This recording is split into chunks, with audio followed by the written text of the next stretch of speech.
And it's not because I get picon or whatever. When I see people doing things wrong, illegal, or using their power, then I tell Bong. It's up to him. Itinanggi naman ng unang ginang ang mga sabi-sabing under-desire ang Pangulo at nagkakasakitan sila. Ikinwento niya kung paano sila ng asawa.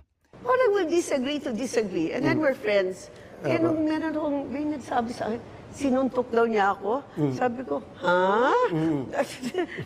Or ako nagsuntok. Sinapak yung araw. Parang naman, parang GYY movie yan, ha? Parang, hello, invent some more. Itinanggi rin ng First Lady ang pag-ugnay sa kanyang kapatid na si Martin Araneta sa smuggling ng sibuyas. My brother and Michael, they're so rich. I mean, they basically bankrolled our election.